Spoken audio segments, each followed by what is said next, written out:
అంటే ఊరుకోం ఇంకా దాడులు కొనసాగుతాయి అని ఎమ్మెల్యే గారు మాట్లాడుతూ ఉన్నారు. దాని గురించి ఏమన్నా? మరి సహజంగా ఇప్పుడు ఆయన ఎప్పుడు కూడా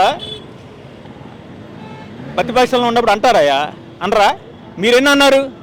ఆయన ఆడ ఇంట్లో కూకున్నప్పుడు మీరెన్నో రెచ్చగొట్టారు, కానీ ఆయన ఒక్కడు ఎప్పుడు ఒక మాట జవదాట్ల. కార్యకర్తలను ఎప్పుడు దాపెట్టుకుంటూ అలానే ఉన్నారు. కానీ ఇప్పుడు కార్యకర్తలు మీరు నాయకుడు అనేవాళ్ళు లేకుండా కార్యకర్తలే రౌడీలో ఎదురుతున్నారుగా, అవునా కదా?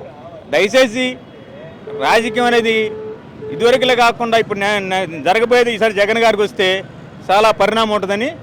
రోడ్ల మీద కర్రలు పట్టుకుని తిరగటాన్ని నిల్చోవడాన్ని ఏమంటారు? అది రౌడీజం అంటాం. ఇప్పుడు కూటమి ప్రభుత్వం రౌడీజమే కదా. నిన్న చూశారు ఆల్రెడీ గోరంట్ల నియోజకవర్గంలో ఎలా ఉన్నారు, కర్రలు పట్టుకొని గోండాల్లాగా పోలీసులు ఉండి సహకరించారు. అది తప్ప కదా? పోలీసులు ఎవరు? మన రక్షక భటులు. వాళ్ళు మన మాట వినాలి కదా. మన ప్రభుత్వం ఏదైనా ఏ ప్రభుత్వం వచ్చినా పోలీసులు రక్షక భటులు అందరూ అక్కడ ఉండాలి. కనుక పోలీసులు రాజకీయ నాయకులు వాళ్ళ మాట్లాడుతున్నారు, కానీ రాజకీయం బాగాల. అంబటి రాంబాబుని దూషించారని ఆయన చెప్తా ఉన్నాడు, వైసీపీలు చెప్తా ఉన్నారు. నిజమేనా? వీడియోలు ఉన్నాయి కదండి. అంబటి రాంబాబుని దూషిస్తేనే ఆయన గబాలనే ఫస్ట్ స్టేషన్లో ఆయన కూడా తిట్టాడు. కావాలని లేదు, ఆయనే ఒప్పుకున్నాడుగా మీడియా ముందు, నేను అట్లా అనుకోకుండా ఉండాల్సిందని. ఒప్పుకున్నా కూడా ఎందుకని దాడి జరిగింది?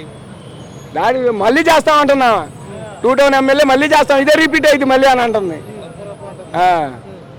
ఎందుకని అంత కోపం తెప్పించారు మీరు వైసీపీ వాళ్ళు అంబటి రాంబాబు? వాళ్ళు తెప్పించడం కాదు, వాళ్ళే చేసి వాళ్ళే మళ్ళీ ఇది చేస్తున్నారు.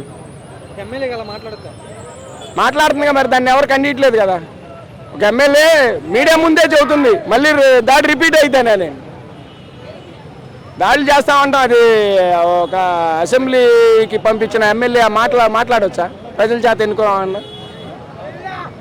మీరు ఏమంటారు మొత్తం ఈ టోటల్ వ్యవహారం గురించి? రాష్ట్రంలో శాంతి భద్రతలు ఎలా ఉన్నాయి?